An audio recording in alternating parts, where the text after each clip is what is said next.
Друзья, привет! Я продолжаю гайд по моду Ender.io на версии 1.12.2. И в этой серии мы рассмотрим принцип работы фермерской станции. Фермерская станция очень удобная для того, чтобы выращивать какие-нибудь растения, деревья и автоматически собирать с них ресурсы. Значит, для того, чтобы ваша фермерская станция заработала, во-первых, вам потребуется вставить сюда какой-нибудь конденсатор. Я сюда давайте поставлю, допустим, 8 уровня. И вот здесь вот, если на кнопку нажать, мы увидим, соответственно, радиус ее действия. Вот такой вот большой. То есть, чем мощнее конденсатор, тем больше у нас будет радиус ее действия. Ну, для демонстрации, в принципе, можно попробовать попроще поставить конденсатор. Допустим, вот какой-нибудь такой, двуслойный.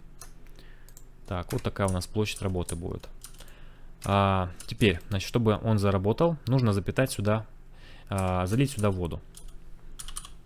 Берем ведро с водой. Наполняем. Так, ведро с водой есть. Далее, по идее, у нас эта вода уже не потребуется. Там, если особенно вы какие-то источники с водой поставите. Естественно, вам потребуется запитать энергией. Вы можете там какие-то солнечные панельки поставить из этого же мода. Либо из каких-то других модификаций подвести энергию. Я поставлю сюда такой вот творческий конденсатор. Так, энергии мы запитали. Следующий этап, нужно, соответственно, сюда выложить семена того, что мы хотим выращивать. Мы можем, например, сажать дерево, можем там пшеницу и так далее, и тому подобное. Давайте для демонстрации попробуем пшеницу посадить. Так, сюда выкладываем семена.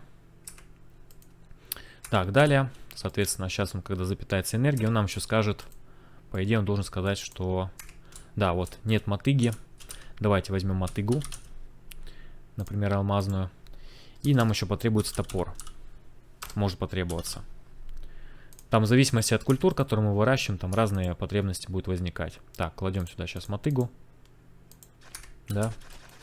Все, и у нас начало здесь высаживаться пшеница. Так, естественно, ее надо водой тут будет подпитывать. Ну, он сам может сообщать воду, но тогда вода здесь будет расходоваться. Поэтому я это не рекомендую делать. Лучше, соответственно, самому создать источник воды, например, для пшеницы. И что особенно интересно, то есть, когда он будет собирать, видите, он требует топор, да, то есть, ему на самом деле требуется топор для того, чтобы потом результат роста забирать.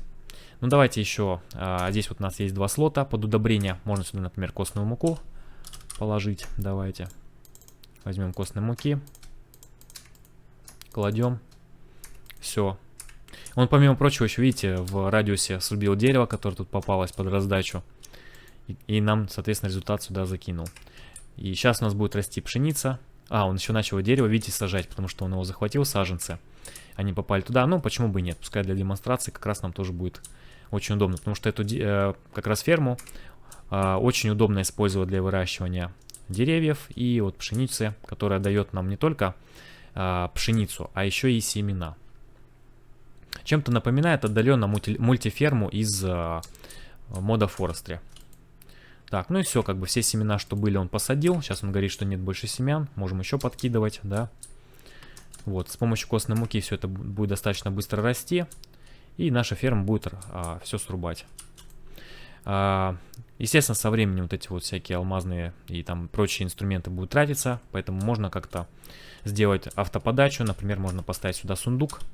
Хотя бы какой-нибудь, да. Можно два. Допустим, сюда класть, например, мотыги, там топоры и так далее. А здесь вот через настройку входа-выхода указать, например, чтобы он отсюда что-то забирал, да. А сюда мы можем, например, результаты выкидывать. Или сверху это можно делать. И потом трубами куда-то к вам на базу откачивать. Например, давайте здесь настроим на выталкивание сверху. Так, вот сейчас поставлю, вот так будет толкать. Все.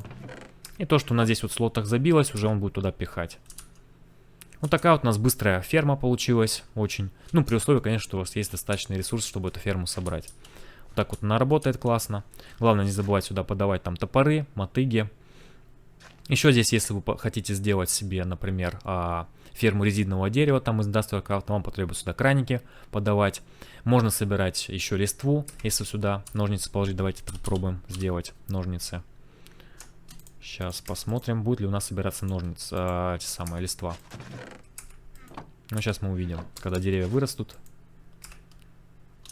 Так, деревья есть. Сейчас, по идее, еще листва к нам должна подъехать. Вот, видите, еще листва начала собираться, если вам это необходимо. Вот такая вот классная ферма. Очень рекомендую.